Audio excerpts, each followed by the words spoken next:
আসসালামু আলাইকুম প্রিয় দর্শক, আপনারা জানেন এখন মোটামুটি একটা নিশ্চয়তা বোধহয় দেওয়া যায় যে নির্বাচন ফেব্রুয়ারিতে হচ্ছে।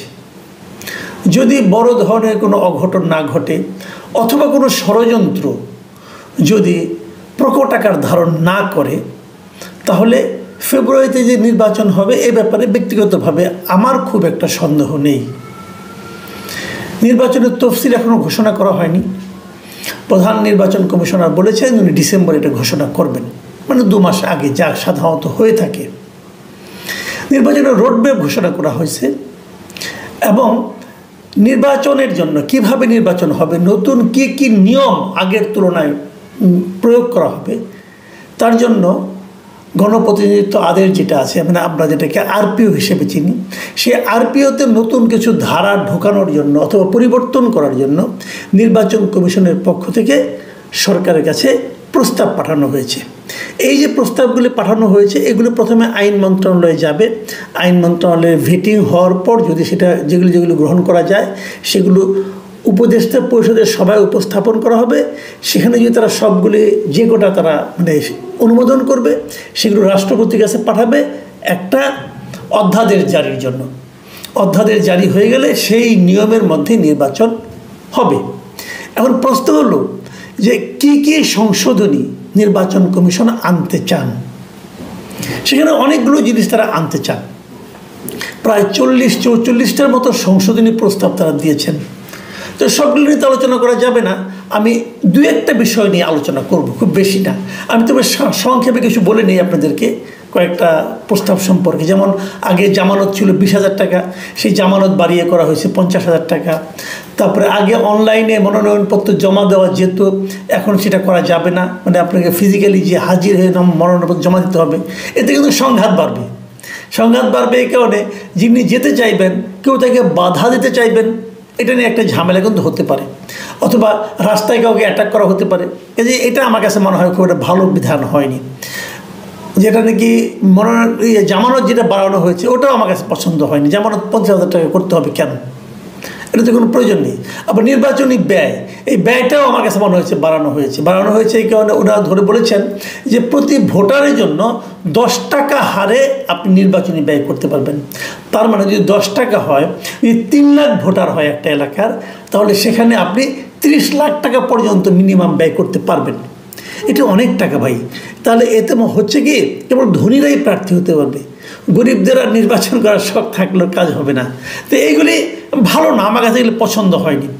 আবার কেউ যদি কোনো প্রতিষ্ঠানের কাছ থেকে অনুদান নিতে চায় তাহলে 50 লাখ টাকা পর্যন্ত সর্বোচ্চ অনুদান নিতে পারবে। তবে এখানে আরেকটা ইন্টারেস্টিং একটা নিয়ম করা হয়েছে যেটা আমার কাছে পছন্দ হয়েছে, যে 50,000 টাকার বেশি অনুদান নিতে গেলেই সেটা ব্যাংকের মাধ্যমে নিতে হবে। এগুলো ভালো। আবার নির্বাচনের দিন সশস্ত্র বাহিনী বিনা পরোয়ানায় গ্রেপ্তারের ক্ষমতা রাখবে, এটা ভালো মন্দ দুই দিকে আছে। এবং যে জিনিসটা নিয়ে আপত্তি উঠতেই পারে সেটা হলো যে আন্তর্জাতিক অপরাধ ট্রাইব্যুনালে যদি কারোর বিরুদ্ধে অভিযোগ থাকে তাহলে তিনি নির্বাচনে অংশ নিতে পারবেন না। এটা আমি মনে করি এটা খুবই খারাপ একটা মানে দৃষ্টান্ত হচ্ছে। কারণ এই মুহূর্তে আন্তর্জাতিক অপরাধ ট্রাইব্যুনালে যদি কারোর নামে অভিযোগ থাকে, সেই অভিযোগ তো প্রমাণ হতে হবে। অভিযোগ থাকা মানেই যে সে অপরাধী তা কিন্তু নয়। অভিযোগ অনেকের বিরুদ্ধে থাকতে পারে, যদি অভিযোগ থাকা মানেই অপরাধী হয় তাহলে তো বিচারের কোনো দরকার পড়ে না, তাহলে তার শাস্তি দিয়ে দিলেই হয়। কাজেই অভিযোগ থাকলেই সে নির্বাচনে অংশ নিতে পারবে না, এই জিনিসটা আমার কাছে মনে হয়েছে যে এটা একদমই একটা মানে মূর্খতা মিশ্রিত একটা সিদ্ধান্ত বলে আমি মনে করি। আবার আরেকটা বলেছে যে ফেরারি আসামিদের নির্বাচনে অযোগ্য ঘোষণা করতে হবে। এটা আমার কাছে মোটামুটি গ্রহণযোগ্য মনে হয়েছে। ফেরারি আসামি বলতে কি, মনে করেন কারোর বিরুদ্ধে অভিযোগ আছে, কোনো মামলা আছে, সেই মামলায় একটা চার্জশিট দিয়েছে পুলিশ চার্জশিট দেওয়ার পর আদালত তাকে হাজির হতে বলেছে কিন্তু সে হাজির হয়নি, তাহলে সে ফেরারি আসামি। এবং সেক্ষেত্রে আবার আদালতকে আবার এই ব্যাপারে পত্রিকায় বিজ্ঞাপন দেওয়ার কিছু ধাপ আছে। যাক, এগুলি ফেরারি আসামি নির্বাচন করার অধিকার থাকা উচিত না, এটা আমিও মনে করি। ঠিকই আছে। যেটা নিয়ে আমার সবচেয়ে বেশি আপত্তি, যেটা নিয়ে আমি একটু আলোচনা করব, সেটা হলো গিয়ে যে না ভোট। এই নির্বাচনে না ভোট চালু হবে। আমাদের এখানে কিন্তু একসময় না ভোট ছিল 2008 সালে।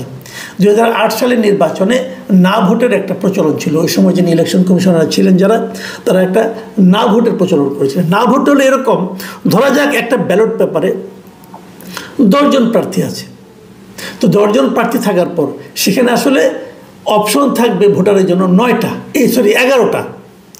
10 জন প্রার্থীর জন্য অপশন থাকবে 11টা এরকম যে আপনি 10 জন প্রার্থী যে কোনো একজনকে ভোট দিতে পারেন, কিংবা যদি আপনি এদের কাউকেই ভোট দিতে না চান তাহলে সবার নিচে একটা অপশন থাকবে, সেটা হলো না ভোট। মানে আমি এই উপরের একজনকেও ভোট দিতে চাই না, না ভোট। এটাকে অনেকে বলা হয় নোটা ভোট। নোটা ভোট মানে কি, যে নান অফ দ্য অ্যাবোভ, উপরে যারা আছে তাদের কাউকে আমি ভোট দিতে চাই না, সেটা হলো নোটা ভোট।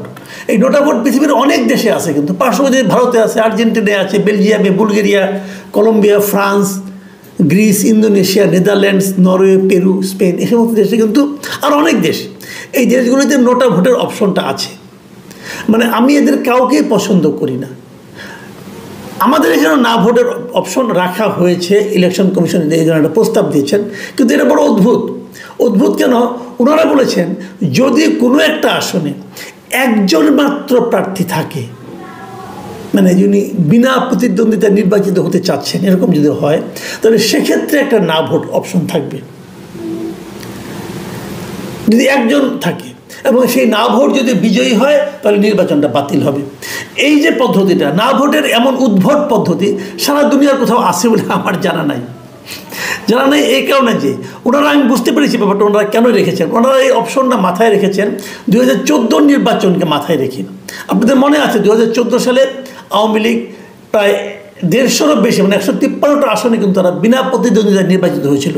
কেউ প্রার্থী হয়নি, আওয়ামী লীগ ওখানে কোনো নির্বাচন ভোট ছাড়াই তারা ইলেক্টেড হয়ে গিয়েছিল। কিন্তু মানে জনগণের মতামতের দরকার পড়েনি, ওইটাকে মাথায় রেখে সম্ভবত ওনারা করেছেন।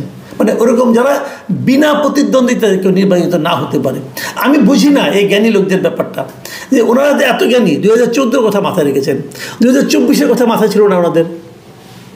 2024 তো অন্য কোনো রাজনৈতিক দল অংশ নেয়নি। তখন আওয়ামী লীগ কী করেছিল? তখন আওয়ামী লীগ নিজের দলেরই একাধিক প্রার্থীকে দাঁড় করিয়ে দিয়েছিল, যেটাকে আমরা আমি এবং ডামি নির্বাচন বলি। তাহলে এরা তো পদ্ধতিটা পেয়ে গেছে।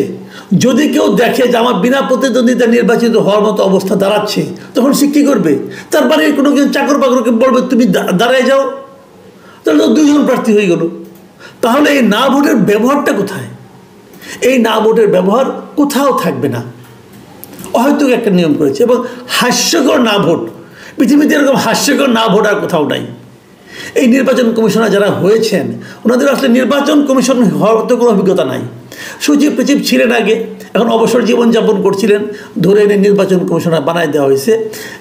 এটা একটা না ভোট উদ্ভট, এবং ওনাদের দোষ আমি দেই না এই কারণে এটা নির্বাচন সংস্কার যে কমিশন ছিল বদিউল আলম মজুমদারের নেতৃত্বে, উনিও আবার বিরাট জ্ঞানী, তো ওনাদের প্রস্তাব এটা ছিল, মানে উদ্ভট প্রস্তাব। আমি মনে করি না ভোটটা সারা দুনিয়ায় যেভাবে আছে সেভাবেই থাকা উচিত। মানে প্রত্যেকটা ব্যালট পেপারে না ভোটের একটা অপশন থাকতে হবে। কিন্তু আমি এটাও নিশ্চিত জানি যে এইবার সেটা তারা বাস্তবায়ন করবে না। কেন করবে না সেটাও বলি। করবে না আওয়ামী লীগের ভয়ে। আওয়ামী লীগের ভয় কীরকম? আওয়ামী লীগ তো নির্বাচন করতে পারবে না। ধরে নিচ্ছি এখন পর্যন্ত যা দেখতেছে আওয়ামী লীগ নির্বাচন করতে পারবে, মানে নৌকা মার্কার কোনো প্রতীকের কোনো ব্যালট পেপারে থাকবে না। তাহলে কী হবে? যারা নৌকা মার্কার প্রার্থী তারা তো নাই ওখানে। তাহলে কিন্তু নৌকার যারা ভোটার আছেন তারা যেহেতু ব্যালট পেপারে নৌকা খুঁজবে, যখন নৌকা না পাবে তখন তারা না মার্কে একটা ভোট দিয়ে আসবে। এবং এটা বাড়তে এমন একটা পর্যায়ে হতে পারে যে কোনো প্রার্থীকে কোনো এলাকায় বেজ্জতি পর্যন্ত হতে পারে। এই ভয়ে আমার ধারণা এটা এবার বাতিল রাখা হয়েছে।